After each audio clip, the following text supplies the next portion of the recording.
প্রস্তাবিত বাজেটে কর কমানোর কারণে মাইক্রোবাস ছাড়া প্রাইভেট কার সহ বিভিন্ন গাড়ির দাম কমতে পারে।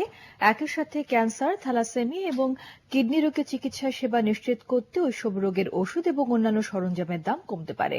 আর শুল্ক বাড়ানোর প্রস্তাব অনুসারে টিউবলাইট, আমদানি করা ফ্যান এবং এলপিজি সিলিন্ডারের দাম বাড়তে পারে।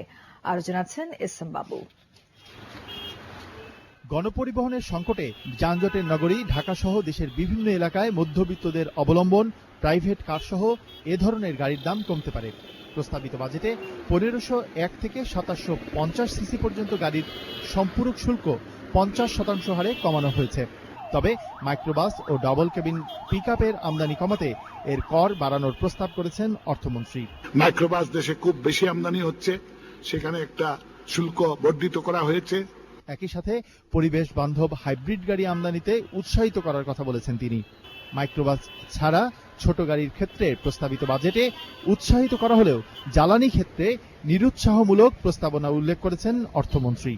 এক্ষেত্রে ক্রুড পেট্রোলিয়ামের সাথে সাথে জ্বালানি তেলের ট্যারিফ বাড়ানোর প্রস্তাব করা হয়েছে নতুন বাজেট প্রস্তাবনায়। কিছু কিছু ক্ষেত্রে আমরা কর অবকাশ দিয়েছি, কোন কোন ক্ষেত্রে কর রেয়াতি দিয়েছি অথবা কর বাহার পরিবর্তন করেছি।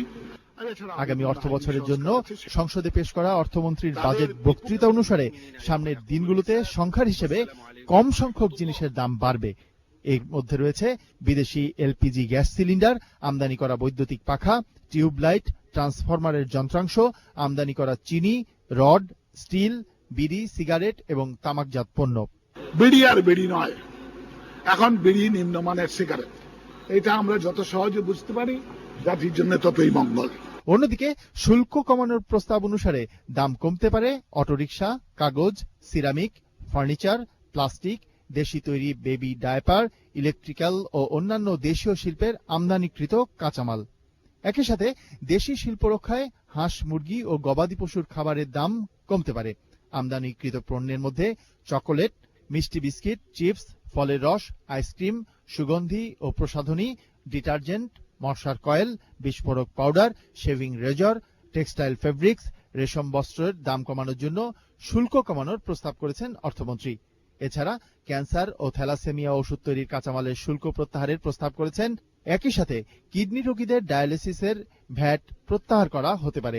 কিডনি রোগের চিকিৎসা ব্যয়বহুল, এখানেও কিডনি ডায়ালিস সলিউশনের উপরে প্রযোজ্য সম্পূরক শুল্ক মওকুফ করছে। খাবার তেলের ক্ষেত্রে কর আগের মতোই রাখা হয়েছে, ফলে এক্ষেত্রে কোনো দাম বেশি কম হবার সম্ভাবনা নেই। এস এম বাবু, এটিএন বাংলা, ঢাকা। এবারের বাজেটে প্রায় 1.5 লাখ কোটি টাকা ব্যয়ের বিপরীতে